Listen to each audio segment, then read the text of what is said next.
on this computer.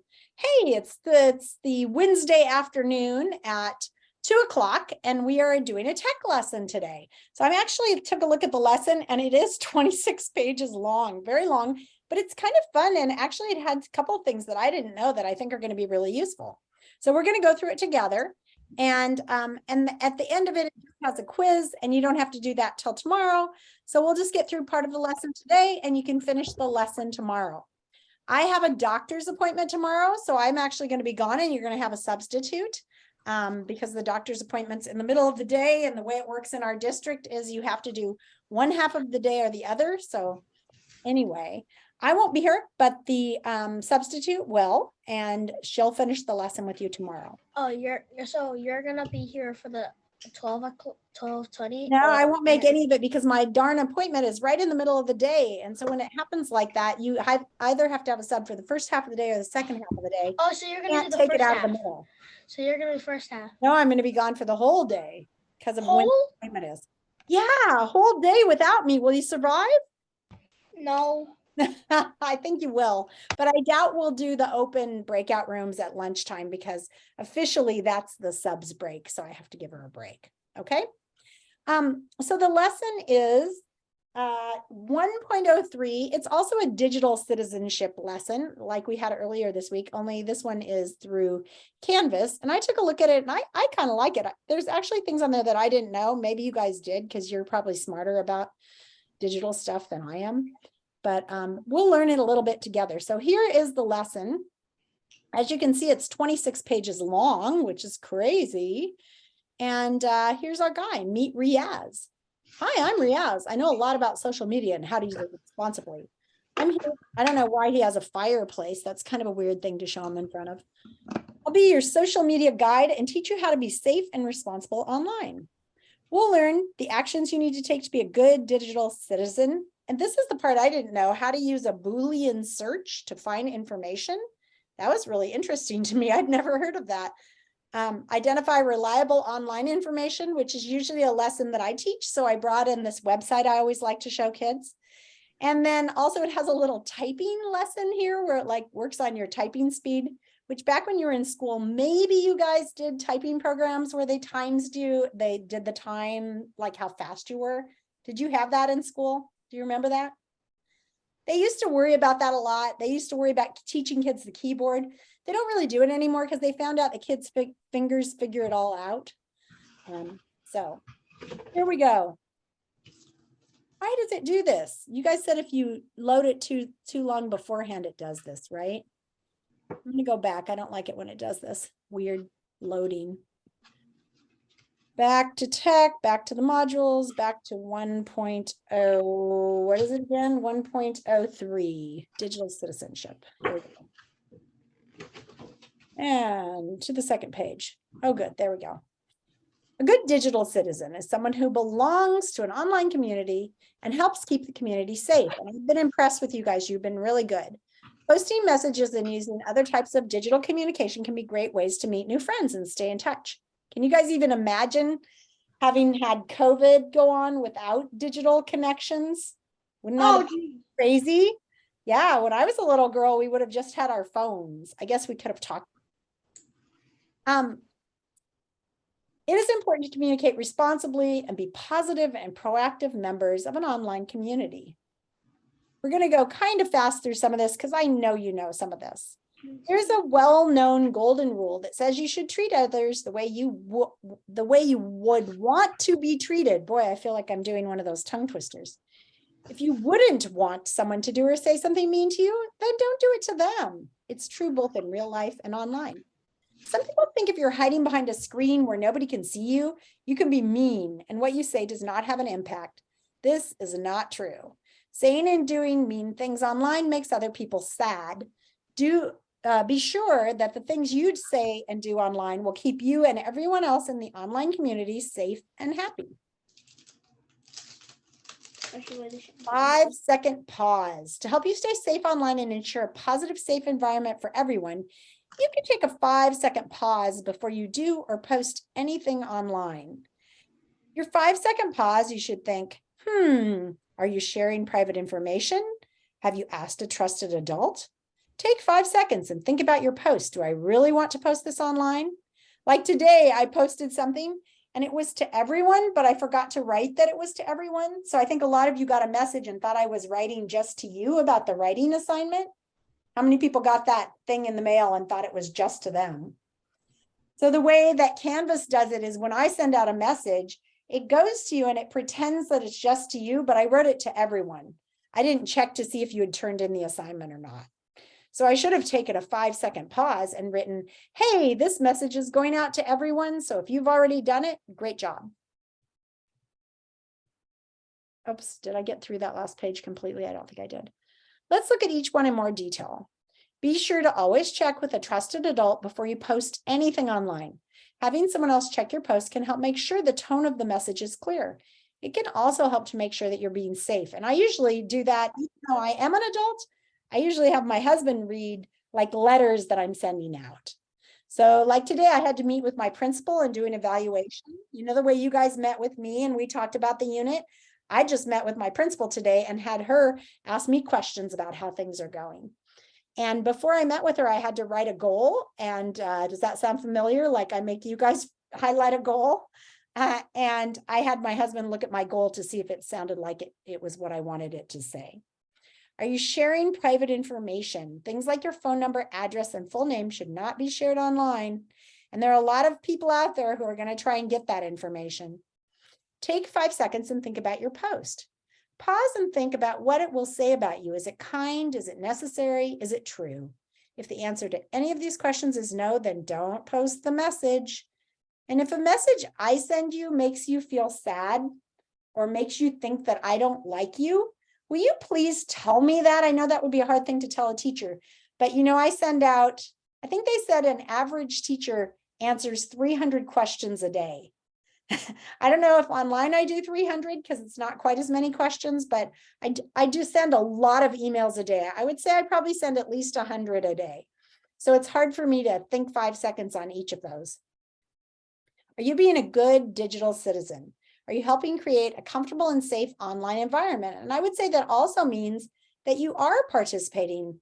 For example, today I found out, and like if you have a problem with something digital, you let the teacher know. So I was looking over your self-evaluations on the on that Google Doc that we shared with all the slides, and the first 5 slides had been deleted. I'm not sure what happened. I went back and recreated them and I looked at the history, but I couldn't find them. So if your name was one of my first 5 names, you might not have your document there anymore. Sorry. Are you being safe and responsible? Are you hurting feelings? You guys would never want to do that. It's such a kind class. Your digital footprint. When you go online, you leave a trail called a digital footprint. Your footprint is a record of everything you've done online, including messaging a friend, posting a picture, sending an email. It even includes every website you've ever visited. And I can look at your computer screen from here, from my house. Did you know that the teacher can go on Lightspeed and see all the sites you visited on your Chromebook? Yeah, so it's a little crazy. And actually, if I go on that website, and if you're Zooming at the time, I can see you. It's kind of creepy. I usually turn it off. But if I go on and your screen has you talking to a friend, I can actually see you and you don't even know I'm there. That's a little creepy. And it's true of me too. If my boss wants to go on, she can look through.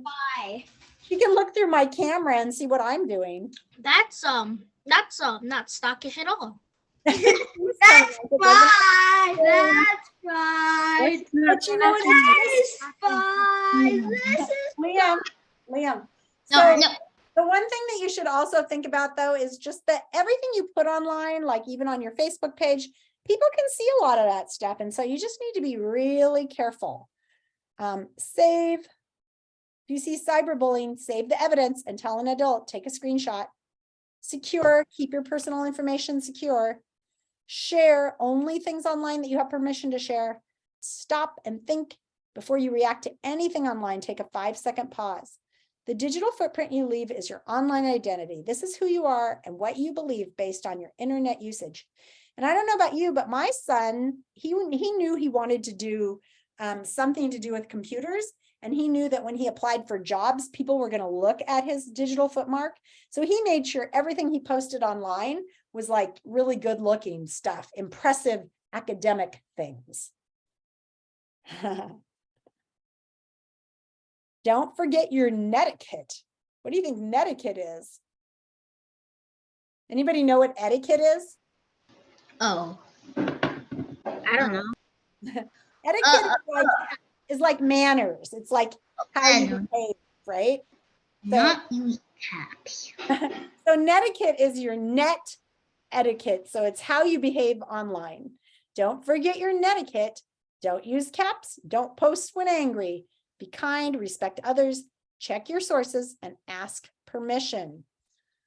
Why not using caps, you guys? What would that mean if you read It a makes you sound like you're screaming at them. Against Is that what you were going to say too, Vivi? It's basically just screaming. Thank you, Amari. Yeah.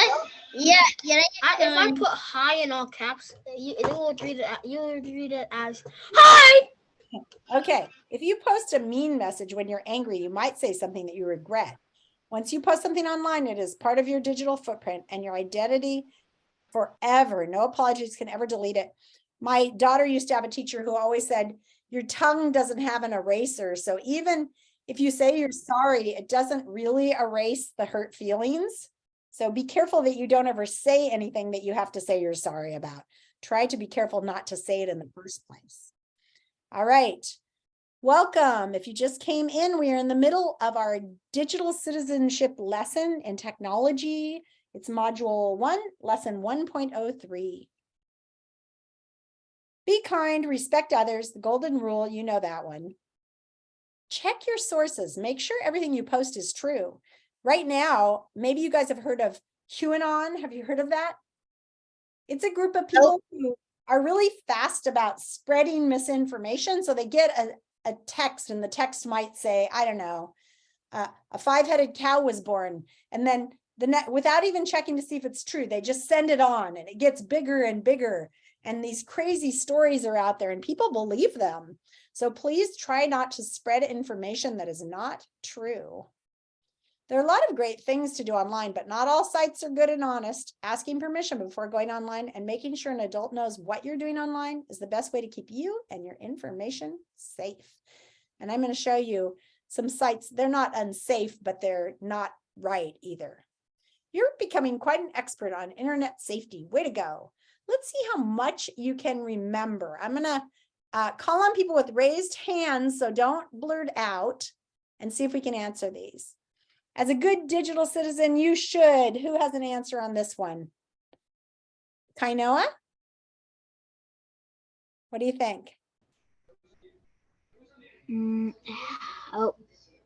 Make the online community safe. Let's see. I think you're right. Great work. You're developing many skills. You should only post a message. Raise your hand if you'd like to answer it. If you're angry, when you see something that hurts someone, if it is kind and true, or when a friend sends you a mean message. Christian? If it is kind or true. Yeah. Good. Next. Your digital footprint is A, everything you post but can be deleted, everything you do online and cannot be deleted, a picture of your foot online, or only the emails you send. What do you think? Who wants to answer that one? Anybody? Anybody who hasn't answered yet? Okay. Amadi? Everything you can do online and can't be deleted. Super job. You're gaining so much knowledge and it shows. You guys are getting this all right. In online messages, using all caps means you guys already answered this one. You're yelling. You've done marvelous work. You're learning a lot. Wait, stop. That's the end of part A. And we're already on page 8, useful technology. There are many types of adaptive technology that help people with different needs engage in online activity. Let's look at some. Text to speech, we use that. Closed captioning, that's when, like when I'm watching TV, I actually like to put this on because I don't have the best hearing in the world. And so that way I can read it on the television. Do you guys ever have that on? I put it on all the time. My dad needs it too. Very well. Large print keyboards and trackball. A trackball mouse is a device that helps people with physical impairments navigate web page with ease. I also found a little video on amazing assistive technology through time. So let's watch that. It's not very long. We did it. We did it. Necessity is the mother of invention. Assistive technology is one such sector where a lot of invention has happened in the past and is still happening. The first self-propelled wheelchair was invented in 1655 by a paraplegic. That means a person paralyzed from the waist down. He was 22 years old at the time and had broken his back. He needed a tool to assist him for the rest of his life. Later in 1917, Emil Schlick patented the first commercially produced crutch catering to the needs of wounded returning World War II soldiers. And in 1898, Miller Hutchinson created the first electric hearing aid. Modern day assistive technology solutions are more advanced, user-friendly, and penetrate different industries. That looks like an electric eye. Like gaming industry, real estate industry, mobile industry, and many more. 11,000 patents filed in 2017, and in 10 years, 80,000. In 2019, Microsoft introduced a suite of Eyes First games, which are playable using only eye movement.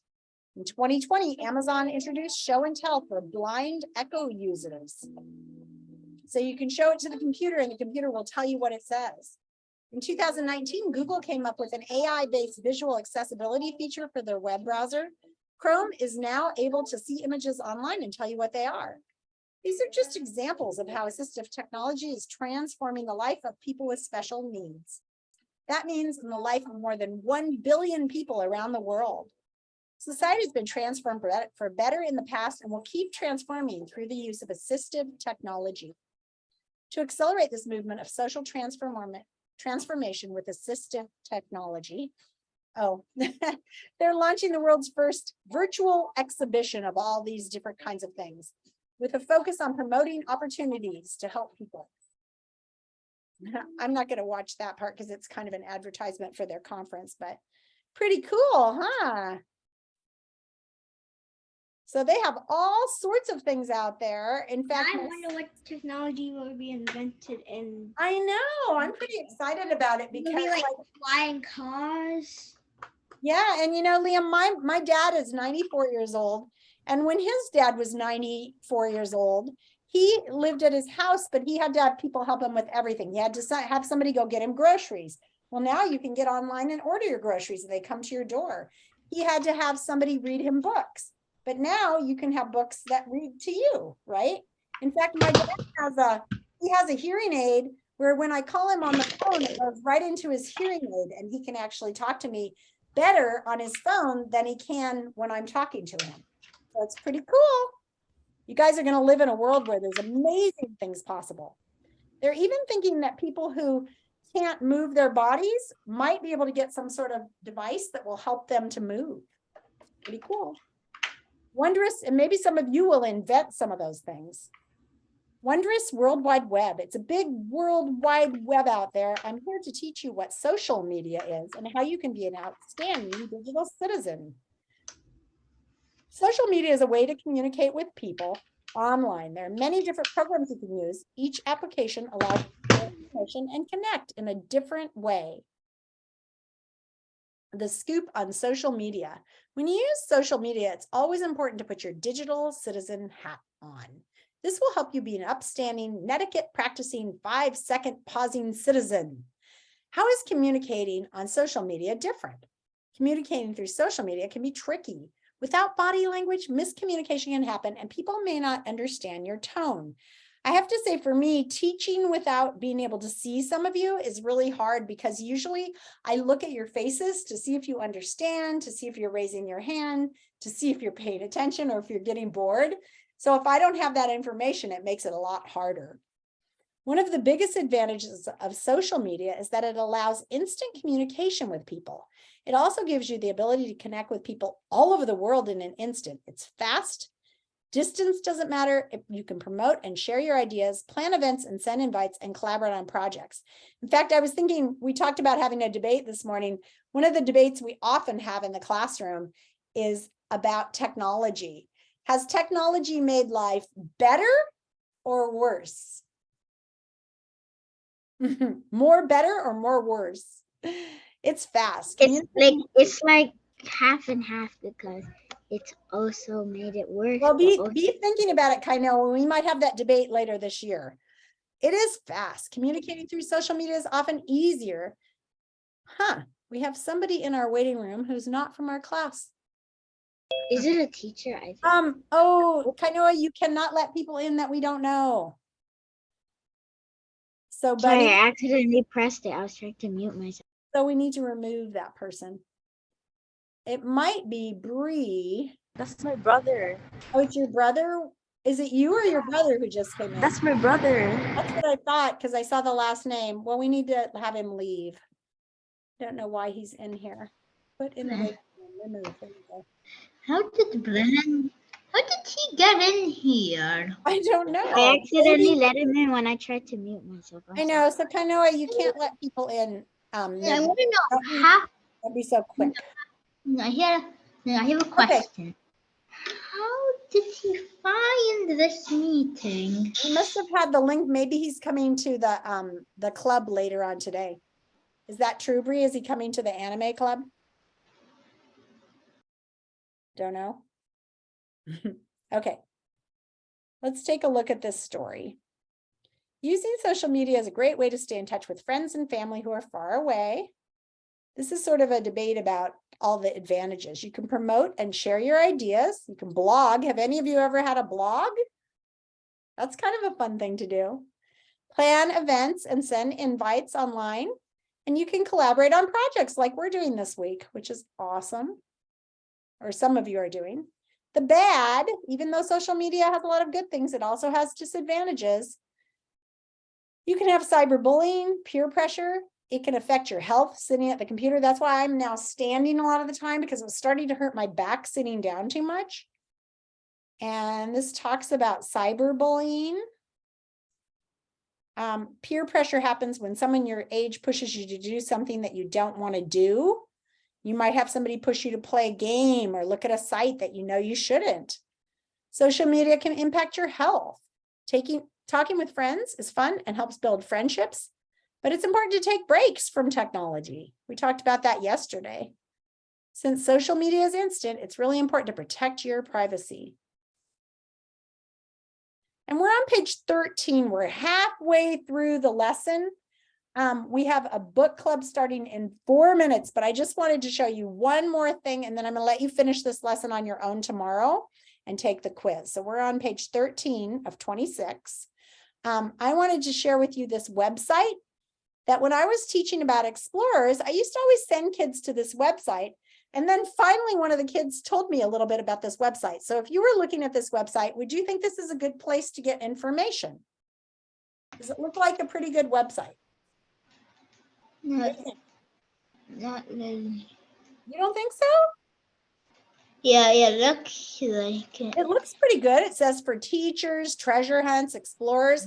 Let's look at some of the information about these explorers. Let's look at Lewis and Clark. Meriwether Lewis and William Clark were born simultaneously in neighboring counties in Virginia in 1773. Let's go down here. Though they grew up within spitting distance of each other, once when he was 9, Clark was in fact reprimanded by Lewis's father regarding a suspicious pile of watermelon seeds near the Lewis's yard gnome. Do you think they had yard gnomes back then? Nope. They No. attended different schools. Their favorite class being the exploratory period. Do you think they studied explorers back when they were explorers? No. Okay, let's look at some other things. They both were entranced by the voyages of Christopher Columbus, and they became charter subscribers to National Geographic magazine. Do you think that they read No, National Geographic? No way There's no way that National Geographic was information back in the 1700s. Let's keep reading. Look down here. Their dream didn't become a reality right away, however. It wasn't until 1803 when Thomas Jefferson saw an intriguingly brief posting by Napoleon Bonaparte on Craigslist. No. But Craigslist, Nah. Craigslist did not even exist in the And look at this. So this is about the Louisiana purchase. It says, for sale, Louisiana, a large tract of land in the middle of North America. Only 60,000 million pounds, local shipping included, serious inquiries only. And then it says, Jefferson won the item, outbidding Sam Walton and Oprah Winfrey. Nope. So my friend, this is definitely the joke website. so my point is, you have to be careful what sites you go to and what information you're reading. You always have to be asking yourself, is this a reliable website? I am now going to make a breakout room for my book club, but also if you want to go in a breakout room and work on social studies with friends, I'll make about 4 breakout rooms where you can work together finishing the social studies if you want to, okay? I'll let you choose the rooms, but I'm gonna put let's all of us go into room 1, people in my book club. So we have the Reading Warriors, Christian, Javier, Eli, and David. Warlords. Sorry, what did I call you? Oh, Warriors. I keep calling you Warriors. Okay, so we're gonna go to room 1. You had a question, Amoy? 10. Disney. Oh, that got loud. Liam, you need to mute your screen. Disneyland, also known as the happiest place in the world. I know that's you. Okay, I need to join my breakout room, but I can't get my cursor back on the screen. Okay, I saw all you guys froze, but then I realized it got me. We can I hear have you. a comment. What's your comment, Amadi? So I think that history website was supposed to be a joke. I think it was actually designed to train kids to look for websites more carefully. So it doesn't have anything terrible on it. It's just super silly. All right, you guys may go home and get off the Zoom, or you may go to a breakout room and work on social studies. I'm going to go to room 1 with Christian, Eli, Javier, and David. Bye-bye. Bye-bye. Eli, come to room 1. Hi, guys. So I need to